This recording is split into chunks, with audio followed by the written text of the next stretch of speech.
Welcome to computer tech zone. तो दोस्तों स्वागत है आप सभी का कंप्यूटर टेक जोन पर। और आज हम देखने वाले हैं मदरबोर्ड, है ना। मदरबोर्ड जिसे कंप्यूटर का बैकबोन कहा जाता है। और क्यों कहा जाता है, तो इसके लिए आज हम जानेंगे इसके सभी पार्ट्स, फंक्शन और सभी स्लॉट और सभी टाइप्स को। तो आज हम विस्तार से समझने वाले हैं आपके मदरबोर्ड को। तो चलिए फिर देखते हैं। तो दोस्तों एक छोटा सा सेलिब्रेशन है आप सभी के साथ, है ना, क्योंकि आज कंप्यूटर टेक जोन फैमिली क्या है, ये 100 लोगों की फैमिली बन चुकी है। आज 100 सब्सक्राइबर पूरे हो गए हैं टेक जोन पर। तो आप सभी का तहे दिल से बहुत बहुत धन्यवाद और उम्मीद है आप ऐसे ही सपोर्ट बनाए रखेंगे, ठीक है। और देखिए एक आपसे प्रॉमिस है, 100 सब्सक्राइबर तो आज पूरे हो गए हैं और देखो अगला टारगेट आपका है 200 सब्सक्राइबर, है ना। और प्रॉमिस ये है कि जिस दिन ये 200 सब्सक्राइबर पूरे हो जाएंगे उस दिन मैं आपको एक लॉन्ग क्लास में यानी कि 200 MCQ लेके आऊँगा, ठीक है। 200 MCQ की एक क्लास होने वाली है। तो ये आपसे प्रॉमिस है, जिस दिन 200 सब्सक्राइबर पूरे होंगे उस दिन 200 MCQ की एक लॉन्ग क्लास होगी। तो सभी लोग सपोर्ट कीजिएगा, ठीक है। अब आगे चलते हैं, स्टार्ट करते हैं अपना मदरबोर्ड। तो देखिए लौटते हैं फिर से फुल एनर्जी के साथ। तो मदरबोर्ड, है ना, मदरबोर्ड सबसे पहले क्या होता है, तो इससे आप ये थोड़ा सा इंट्रो इसका देख लीजिए। तो मदरबोर्ड कंप्यूटर का मुख्य सर्किट बोर्ड, है ना, यानी कि मेन सर्किट बोर्ड होता है, जो कंप्यूटर के सभी आंतरिक हार्डवेयर और जो भी बाहरी हार्डवेयर यानी कि इंटरनल और एक्सटर्नल हार्डवेयर को क्या करता है, उनको अटैच करता है यानी कि जोड़ता है और उनके बीच कम्युनिकेशन के लिए कंप्यूटर को या प्रोसेसर को क्या करता है, रेडी करता है। तो देखो ये क्या है, यहाँ पर दिए गए उनके बीच डेटा और बिजली का क्या करता है, आदान प्रदान करता है, ठीक है। अब देखो इसे कंप्यूटर की रीढ़ की हड्डी है ना, यानी कि बैकबोन कहा जाता है, क्योंकि देखो CPU, RAM, storage, graphic card, BIOS, SMPS जितने भी पार्ट होते हैं तो सब किस में होते हैं, मदरबोर्ड से ही जुड़े होते हैं, है ना। इसलिए इसे क्या कहा जाता है, बैकबोन ऑफ कंप्यूटर, यानी कि मदरबोर्ड को क्या कहा जाता है, बैकबोन ऑफ कंप्यूटर, ठीक है, बैकबोन ऑफ कंप्यूटर। तो ये आप याद रखिएगा, ठीक है। अब देखते हैं कंप्यूटर की जो मदरबोर्ड की जो एक परिभाषा है। अगर मान लीजिए आपसे कोई बोल दे कि इसे डिफाइन कीजिए, है ना, तो आप कैसे डिफाइन करेंगे, तो वो देखते हैं। देखो यहाँ क्या दिया गया है, मदरबोर्ड एक प्रिंटेड सर्किट बोर्ड है ना, यानी कि PCB है, प्रिंटेड सर्किट बोर्ड, ठीक है, जिस पर विभिन्न इलेक्ट्रॉनिक घटक जैसे सर्किट, स्लॉट, पोर्ट और चिप्स क्या होते हैं, लगे होते हैं, जो कंप्यूटर के हार्डवेयर को एक साथ कार्य करने में सहायता करता है। ये अगर आपसे कोई पूछ ले कि आप इसे डिफाइन कीजिए, तो फिर आप क्या करेंगे, इस प्रकार से इसे डिफाइन करेंगे। आगे देखते हैं। अब देखते हैं मदरबोर्ड का इतिहास। तो देखो आपको क्या लगता है कि जो ये आज का एडवांस मदरबोर्ड है हमें एक दिन में प्राप्त हो गया है ना। तो ऐसा देखो बिल्कुल नहीं है। शुरुआत में क्या है, अलग अलग सर्किट बोर्ड का यूज किया जाता था। जैसे कि अलग सर्किट बोर्ड होते हैं तो उन सभी को क्या करते थे, अलग अलग करके एक एक अलग अलग पार्ट में क्या करते थे, अटैच करते थे, है ना। और जैसे जैसे तकनीकी क्या हुई, विकसित हुई, तो सभी प्रमुख सर्किटों को क्या किया गया, एक ही बोर्ड पर जोड़ा जाने लगा, ठीक है। अब देखो थोड़ा सा IBM में जानते हैं, यानी कि थोड़ा हिस्ट्री में चलते हैं। तो देखो 1981 में IBM ने अपना प्रसिद्ध एक पर्सनल कंप्यूटर लॉन्च किया था, जिसमें उसने मदरबोर्ड के डिज़ाइन को आधुनिक रूप से क्या किया था, यूज किया था। तब से क्या है, आधुनिक मदरबोर्ड की नींव पड़ी थी, ठीक है। अब देखो जैसे इसका इन्वेंटर कोई पूछ ले, यानी कि आविष्कारक, तो देखो इसका जो आविष्कारक है तो कोई ऑफिशियल नहीं माना जाता है, क्योंकि देखो इसमें कई इंजीनियर और कई वर्षों की कंपनियों का भी योगदान रहा है, ठीक है। उसके जो योगदान है उन सभी के विकास का परिणाम है ये, ठीक है। आगे चलते हैं। देखो यहाँ से मदरबोर्ड के कार्य देख लेते हैं। तो देखो सभी हार्डवेयर को, जो भी इंटरनल है एक्सटर्नल है, क्या करना, सभी को जोड़ना। जैसे CPU, रैम, SSD, HDD, है ना, और graphics card, sound card, network card, तो इन सभी को जोड़ता है, ठीक है। और क्या काम करता है, तो देखो डेटा ट्रांसफ़र करता है ना, एक हार्डवेयर से दूसरे हार्डवेयर तक डेटा को पहुंचाना, बिल्कुल। फिर तीसरा क्या काम करता है, तो बिजली का विवरण यानी कि वितरण कैसे करता है, SMPS से प्राप्त करता है। फिर सभी पार्ट को जितनी उन्हें आवश्यकता होती है तो उस हिसाब से क्या करता है, डिस्ट्रीब्यूट करता है, ठीक है। आगे देखते हैं।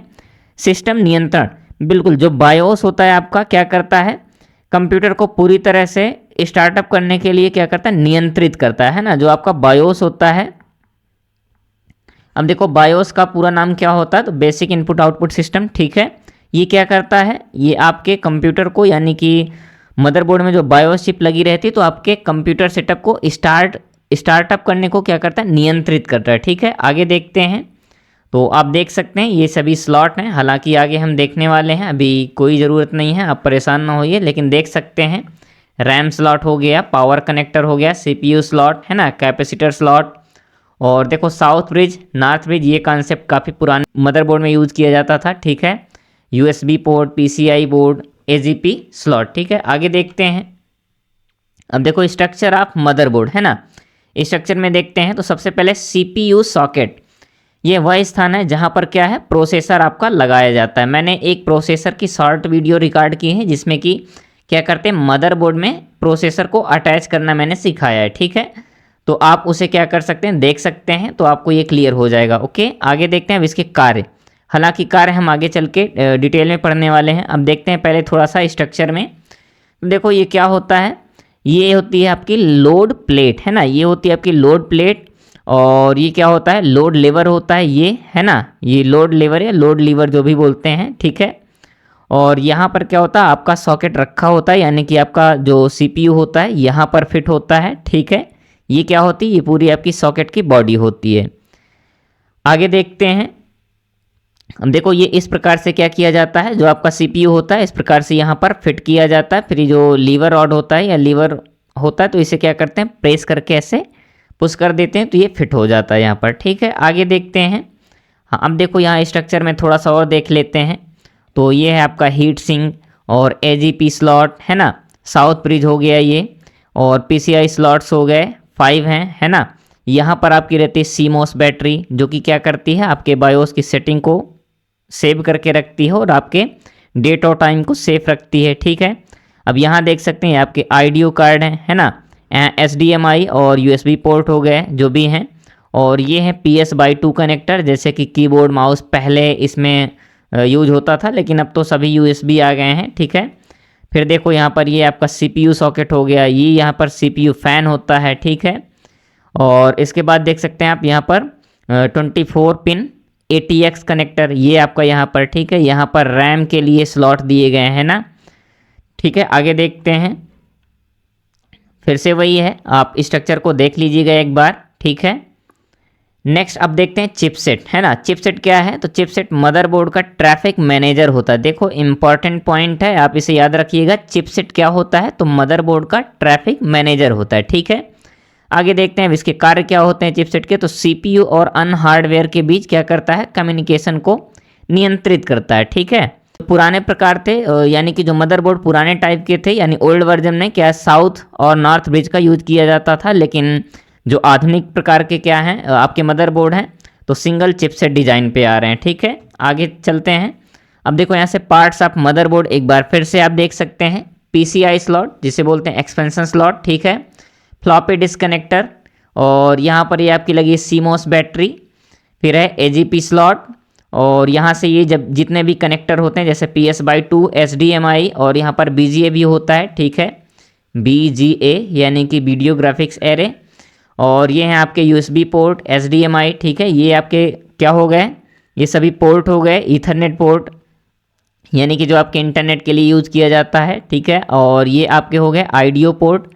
इसके बाद देखते हैं यहाँ पर ये आपका क्या है, CPU सॉकेट, और ये CPU सॉकेट का हीट सिंक रहता है। अच्छा, हीट सिंक का क्या काम होता है ये आप कमेंट में बताएंगे। और हाँ, ये जो हीट सिंक है इसके बारे में मैंने एक शॉर्ट बना के रखा है, तो आप उसे देख लीजिएगा, तो आपका हीट सिंक का डाउट जो भी है दूर हो जाएगा। ठीक है, अब यहाँ से आते हैं, ये पावर कनेक्टर हो गए, ये रैम स्लॉट होते हैं। ठीक है, इसमें 2 दिए गए हैं, हालांकि मैक्सिमम 4 या 8 भी होते हैं। और फिर यहाँ से ये वही पुराना concept, north bridge, south bridge. ठीक है, आगे देखते हैं। अब देखो मदरबोर्ड पर उपयोग होने वाली बस, तो देखो बस कोई यहाँ पर बस और ट्रैक है ना, बस ट्रैक मोटरसाइकिल ये सब नहीं होता है। मैं थोड़ा सा पहले आपको बस दिखा देता हूँ, इसके बाद फिर बस के बारे में बात करते हैं। ठीक है, तो आपने देखा होगा मदरबोर्ड में है ना कुछ ऐसे प्रिंटेड लाइन रहती हैं, जैसे आप यहाँ भी देख पा रहे हैं है ना, ये कुछ इस टाइप से रहती हैं, जो इधर उधर पूरी तरह से जैसे मनुष्य के शरीर में और सिराएं और धमनियाँ रहती हैं, सेम उसी प्रकार से क्या रहती है मदरबोर्ड में, ये कुछ वायर टाइप की बिछी रहती है ना, तो इन्हें बोलते हैं, क्या बोलते हैं, बस। क्या बोलते हैं, बस। ठीक है। तो ये है आपकी बस, कंफ्यूज नहीं होइएगा। अब देखते हैं बस के बारे में, ठीक है। तो देखो बस वह मार्ग है जिससे डेटा क्या करता है, यात्रा करता है। बिल्कुल अभी आपने देखा कि उन जो जैसे कि ऐसे ऐसे वायर टाइप में बिछी हुई उनसे क्या करता है, डेटा ट्रैवल करता है ना। अब देखो टाइप इनके देख लेते हैं। तो डेटा बस होती है यानी कि जो डेटा को भेजती है, ठीक है। और दूसरी होती है एड्रेस बस। ये क्या करती है एड्रेस बस, तो मेमोरी को लोकेशन बताती है, ठीक है। यानी कि मेमोरी लोकेशन बताती है कौन, एड्रेस बस। और नेक्स्ट है कंट्रोल बस। देखो कंट्रोल बस क्या करती है, सिग्नल्स को भेजती रहती है, ठीक है। यानी कि कंट्रोल सिग्नल को क्या करती, भेजती है। तो ये आपके हो गए बस। आगे चलते हैं, अब देखते हैं मदरबोर्ड के टाइप, है ना। वैसे यहाँ से जल्दी क्वेश्चन बनते नहीं हैं, लेकिन फिर भी हम देख लेते हैं। 80 मदरबोर्ड जो कि पुराना था, और देखो इसकी विशेषता क्या थी, ये काफ़ी बड़ा होता था और अब इसका यूज नहीं हो रहा है, ठीक है। दूसरा है 80X मदरबोर्ड। ये काफ़ी पॉपुलर हुआ था और इसको डेवलप किया था इंटेल ने। कब किया था, तो 1995 में। ये आप याद रखिएगा 80X मदरबोर्ड, ठीक है। 80X मदरबोर्ड और 1995 और इंटेल, ठीक। इतना इस स्लाइड से आप याद रखिएगा, ये आपका काम हो जाएगा, ठीक है। आगे चलते हैं, अब देखते हैं ये आपके जो स्टैंडर्ड 80X हैं, यानी कि स्टैंडर्ड 80X मदरबोर्ड। फिर देखो माइक्रो 80X, और तीसरा है आपका मिनी ITX। अब तो देखो नैनो ITX और पिको ITX, यानी कि और छोटे मदरबोर्ड भी आने लग गए हैं, ठीक है। आपने देखा होगा मिनी PC, बिल्कुल उसका छोटा सा CPU यानी कि कैबिनेट रहता है, और उसी में भी बढ़िया एकदम ज़बरदस्त सिस्टम होता है, ठीक है। आगे चलते हैं, हाँ एक और देख लेते हैं, सॉरी अभी ये कंप्लीट देख लेते हैं। तो ये हो गया आपका माइक्रो 80X। इसका क्या है संस्करण, सॉरी छोटा संस्करण है, और ये होम और ऑफिस PC में यूज होता है, ठीक है। नेक्स्ट है मिनी ITX, ठीक है। छोटा और कम्पैक्ट है, यानी कि मिनी PC में यूज होता है। आगे देखते हैं, अब देखो मदरबोर्ड किस प्रकार से काम करता है, तो इनके स्टेप को थोड़ा सा देख लेते हैं। तो देखो जैसे ही आप क्या करते हैं, पावर बटन को प्रेस करते हैं, तो सबसे पहले इलेक्ट्रिक जाती है, यानी कि करंट कहाँ जाता है, SMPS में, ठीक है। और SMPS क्या करता है, मदरबोर्ड को क्या करता है, पावर सप्लाई करता है। फिर ये पावर सप्लाई कहाँ जाती है, बायोस एक्टिव हो जाता है, यानी कि बेसिक इनपुट आउटपुट सिस्टम, ये एक्टिव होता है। फिर ये क्या करता है, सभी हार्डवेयर की जांच करता है ना। और इसके बाद फिर क्या करता है, ये एक टेस्ट करता है। कौन सा टेस्ट, POST बोलें तो पावर ऑन सेल्फ टेस्ट, है ना। इससे क्या होता है कि सिस्टम की जांच होती है, इसका मतलब कि हर जगह पावर सप्लाई हो रही है या नहीं, ये सब चेक करता है। और इस पूरे प्रोसेस को बोलते हैं बूटिंग, ठीक है। क्या बोलते हैं, बूटिंग। फिर आपने देखा होगा कि जब कंप्लीट हो जाता है ये बूटिंग का प्रोसेस, तो एक बीप का साउंड आता है ना, बीप का साउंड आता है, ठीक है। और फिर ये क्या करती है, POST टेस्ट के बाद ये CPU क्या करता है, ये POST चेक करता है कि CPU, रैम, स्टोरेज आदि की जांच करते कि वो सभी रेडी हैं काम करने के लिए या नहीं। इसके बाद फिर क्या होता है, तो जो आपका ऑपरेटिंग सिस्टम है वो लोड हो जाता है और सिस्टम काम करने के लिए आपका तैयार हो जाता है, ठीक है। तो ये आपके स्टेप हैं कार्य करने के, तो आप इन्हें थोड़ा सा देख लीजिएगा, ठीक है, ध्यान से, क्योंकि कई बार ये पूछे जाते हैं। और जैसे आप कहीं वाइवा वगैरह में जा रहे हैं तो वाइवा में पूछे जा सकते हैं, और आपने कई बार देखा होगा कि इंटरव्यूअर भी ऐसे क्वेश्चन कर लेते हैं। तो ये थोड़ा ध्यान से देखिएगा और रिपीट कर लीजिएगा, ठीक है। आगे चलते हैं, मैं फिर भी एक बार और बता देता हूँ। देखो यहाँ स्टेप लिखे हुए हैं। तो सबसे पहले क्या होता है, पावर बटन प्रेस किया जाता है। फिर ये क्या होता है, मदरबोर्ड को पावर सप्लाई करता है। फिर बायोस एक्टिव होती है, और बायोस क्या करती है, एक टेस्ट होती है, यानी कि POST टेस्ट बोले तो पावर ऑन सेल्फ टेस्ट। फिर ये क्या करता है कि CPU, रैम, स्टोरेज, इन सभी की जांच होती है कि ये सभी रेडी हैं काम करने के लिए या नहीं। इसके बाद फिर क्या होता है कि आपका जो ऑपरेटिंग सिस्टम है वो लोड हो जाती है और आपका सिस्टम ऑन हो जाता है, ठीक है। आगे देखते हैं मदरबोर्ड की विशेषताएं, फीचर्स देख लेते हैं। तो इसका देखो सबसे पहला फीचर जो कि सबसे इंपॉर्टेंट है, जानना चाहिए, सभी हार्डवेयर को क्या करता है, अपने साथ जोड़ता है, ठीक है। डेटा ट्रांसफ़र का मुख्य केंद्र होता है, बिल्कुल।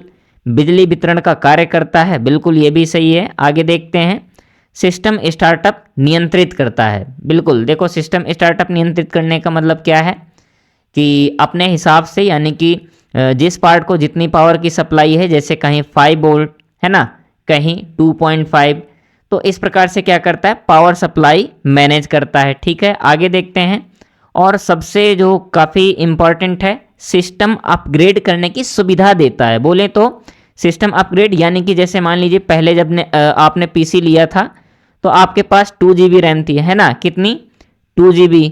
बाद में आपने चाहा कि यार इसे मैं क्या कर दूं 8 GB पे लेके जाऊं, है ना, या फिर 16 GB पे लेके जाऊं। तो आप क्या करते हैं, मदरबोर्ड के जो स्लॉट होते हैं तो वहां से आप क्या कर सकते हैं, रैम के स्टिक को लगा के आप अपग्रेड कर सकते हैं। ठीक है, तो इस प्रकार से आपको अपग्रेड करने की सुविधा देता है। जैसे आपने मान लीजिए जो ओल्ड पीसी होते थे तो उनमें HDD का प्रयोग किया जाता था, यानी कि हार्ड डिस्क ड्राइव का, और ये स्लो होती है। लेकिन अभी आप अपग्रेड कर सकते हैं तो आप उसमें SSD क्या कर सकते हैं, इंस्टॉल कर सकते हैं। और उम्मीद है आपने SSD इंस्टॉलेशन वाली वीडियो आपने देखा होगा। ठीक है, तो ये आपके कंप्यूटर टेक जोन पर ही पड़ी है, शॉर्ट में है, तो आप देख लीजिएगा। आगे चलते हैं। अब देखो मदरबोर्ड के लाभ देख लेते हैं। तो वैसे ये सभी लाभ ही हैं, है ना, आपके फीचर्स भी लाभ ही होते हैं, ऐसा कुछ नहीं है। केंद्रीकृत नियंत्रण, सभी जो हार्डवेयर हैं एक स्थान से जुड़े रहते हैं, अपग्रेड की सुविधा देता है। जैसे कि मैंने अभी बता दिया, RAM, SSD, graphics card, network card, ये सभी क्या कर सकते हैं, बदल सकते हैं। ठीक है, और बेहतर संचार यानी कि हार्डवेयर के बीच तेजी से डेटा ट्रांसफर की सुविधा देता है। ठीक है, अब देखते हैं इसकी सीमाएं, लिमिटेशंस ऑफ मदरबोर्ड, है ना। खराब होने पर पूरा सिस्टम आपका प्रभावित हो जाता है। अगर आपका मदरबोर्ड खराब हुआ तो फिर मान के चलिए कि पूरा सिस्टम आपका डब्बा हो गया, बिल्कुल, है ना। देखो ये महंगे होते हैं और मॉडल पर बेस होते हैं, यानी कि किसी भी CPU को लेकर कहीं भी नहीं एडजस्ट किया जा सकता कि आप किसी भी जगह पर इसे फिट कर दें, है ना, किसी भी कैबिनेट में। ठीक है, और इसके बाद है सभी CPU हर मदरबोर्ड में बिल्कुल नहीं लगते हैं। तो जैसा कि आपने जाना कि देखिए ये आपका क्या होता है, छोटा सा CPU, और ये हर मदरबोर्ड में नहीं फिट होता है ना, तो ये भी ध्यान रखिएगा। आगे चलते हैं। अब देखो रैपिड फायर तरीके से थोड़ा सा क्वेश्चन कर लेते हैं मदरबोर्ड से रिलेटेड। तो मदरबोर्ड क्या है, तो कंप्यूटर का मुख्य सर्किट बोर्ड है, और इसे क्या कहा जाता है, तो इसे बैकबोन ऑफ कंप्यूटर कहा जाता है। किसे, मदरबोर्ड को। ठीक है, ATX किसने विकसित किया था, तो ATX को विकसित किया था इंटेल ने, और कब किया था ये भी क्वेश्चन पूछा जा सकता है, तो 1995 में। ठीक है, याद रखिएगा। आगे देखते हैं, बायोस का पूरा नाम बेसिक इनपुट आउटपुट सिस्टम। ठीक है, अब जो CMOS बैटरी होती है उसका सामान्य प्रकार क्या है, यानी कि स्टैंडर्ड टाइप क्या है, तो CR20 और 32, यानी कि 2032। आप ऐसे याद रखिएगा कि भैया CMOS बैटरी यानी कि 2032, है ना, CMOS बैटरी 2032 तक चलने वाली। ठीक है, फिर देख सकते हैं PCI स्लॉट्स का यूज किस लिए किया जाता है, तो ग्राफिक्स कार्ड आदि सभी के लगाने के लिए। SATA पोर्ट का यूज किस लिए किया जाता है, तो SATA का यूज किया जाता है हार्ड डिस्क ड्राइव और सॉलिड स्टेट ड्राइव, और जो आपकी DVD राइटर होते हैं उन सभी को अटैच करने के लिए, जोड़ने के लिए यूज किया जाता है। नेक्स्ट है M2 पॉइंट स्लॉट किस लिए यूज किया जाता है, तो देखो जो एडवांस आपकी SSD है जो कि रैम के फॉर्मेट में आती है, ऐसे स्टिक के फॉर्मेट में, तो इसे क्या करने के लिए, NVMe SSD को लगाने के लिए। ठीक है, तो उम्मीद है आप सभी को मदरबोर्ड की क्लियर इन्फॉर्मेशन मिली होगी, और दोस्तों आज की वीडियो आपको पसंद आई होगी। ठीक है, तो प्लीज़ वीडियो को लाइक कर दीजिएगा, और अगर आप लोग चैनल में नए हैं तो प्लीज़ सब्सक्राइब कर लीजिएगा। और हाँ, ऐसे ही क्लास के लिए और इन्फॉर्मेटिव वीडियो के लिए आप अपने दोस्तों को और अपने मित्र जो भी हैं, आपके छोटे बड़े भाई बहन हैं, उनके साथ वीडियो को शेयर कर सकते हैं और बता सकते हैं कि ऐसी क्लासें यहाँ चलाई जा रही हैं। तो बिल्कुल दोस्तों सब्सक्राइब करके रख सकते हैं। और आज हमने 100 सब्सक्राइबर का एक माइलस्टोन अचीव किया है, तो उसके लिए आप सभी को भी बहुत बहुत बधाइयाँ, है ना, और बहुत बहुत धन्यवाद सभी का कि आपने इतना सपोर्ट किया, वीडियो को देखा और बढ़िया से लाइक शेयर एंड कमेंट किया। तो मिलते हैं दोस्तों नेक्स्ट क्लास में, तब तक के लिए जुड़े रहें कंप्यूटर टेक जोन के साथ। थैंक यू दोस्तों।